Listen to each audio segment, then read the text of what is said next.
Steinhart, a brand that receives a lot of hate within the collecting community. Is it fair and justified?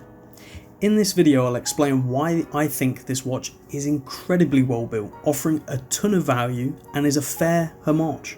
Yes, I said it, a fair homage.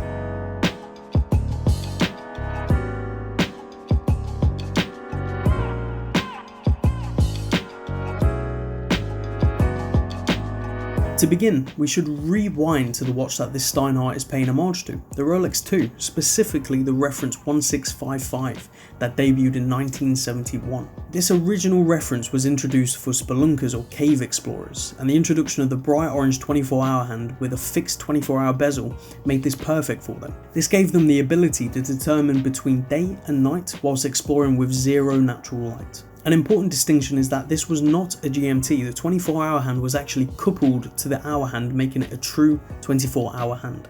The original reference 1655 can be very difficult to find in all original condition without lots of replacement parts, and it has seen a heavy increase in value year on year.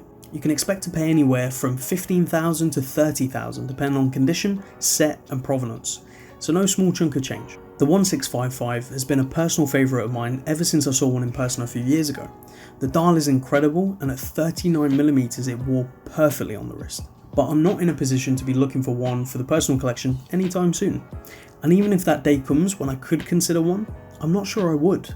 Within that price range there are many more impressive watches I'd personally consider. Rolex have continued producing the Explorer 2 and kept it within a certain originality to the 1655, with the most recent reference 216570 now in 42mm and costing £6,650 at retail, if you're lucky enough to get one. Personally, if I was going to go with an Explorer 2, I'd go with a 1655 transitional. Now we understand the original Rolex that this Steinhart is paying homage to, let's dive deep into this watch. Let's begin with the dimensions. The original Rolex sported a 39mm case with a lug-to-lug of 47mm, a thickness of 13 and 20mm lugs. Now let's compare that to the Steinhart Ocean Vintage GMT, which has a case size of 42mm with a lug-to-lug length of 50, thickness of 13 and lug width of 22. The size is more in line with the modern Explorer 2 rather than the original dimensions of the 1655. The case is stainless steel and features polished sides with brush tops leading to an angular lug design. Small crown guards at 3 o'clock leading to a pronounced signed screw down crown, and a fixed steel bezel sits atop the case holding the domed sapphire crystal. Under the crystal is a black dial that has been recreated perfectly in line with the design of the 1655.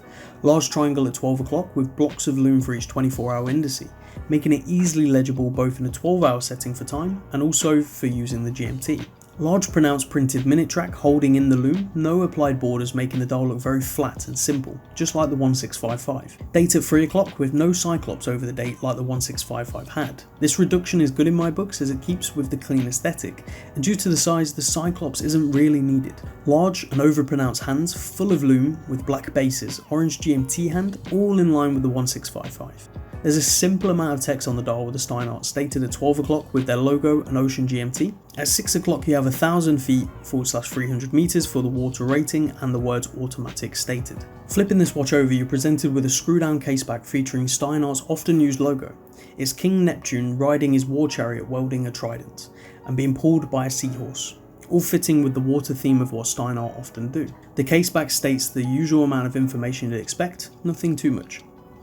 Under this caseback is an automatic ETA 2893-2. This is a workhorse movement featuring around 40 hours of power reserve, date, hacking and an independently setting GMT hand. The watch is paired on a stainless steel oyster style bracelet featuring solid end links, solid screw links and half milled, half pressed metal clasp. A very secure feeling bracelet and certainly substantial for the money. Now is this watch perfect? I'm afraid not. I wish they'd made this watch true to size or at least 40mm with a shorter lug to lug.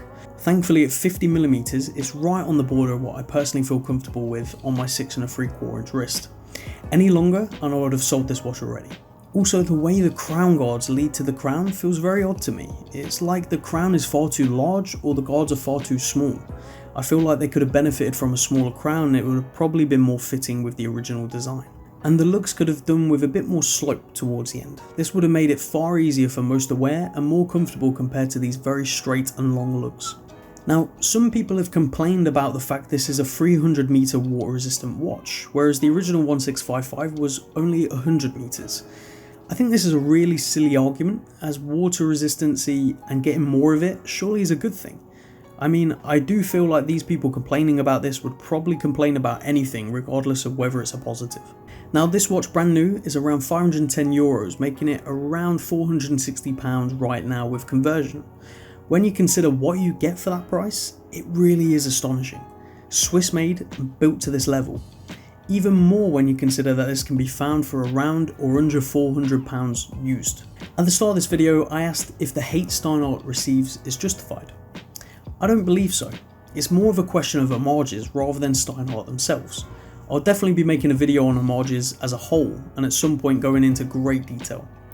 But for this video, I'll say that Steinhart as a brand offer incredibly well made watches at great prices, even some with completely original designs. When it comes to their homages and modern made watches, I'm not so keen personally, whereas the watches based on long discontinued and very difficult to get watches, I'm all for those, and that's what makes me believe that this homage right here is justified. If you're in the market for a GMT and like this design, this ticks a ton of boxes.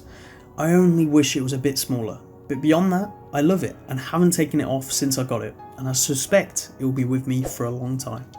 Let me know down in the comments your opinions on this watch and homages in general. Have you or do you own a Steinhart, and what's your experience been? Thank you very much for watching, and we'll see you in the next one.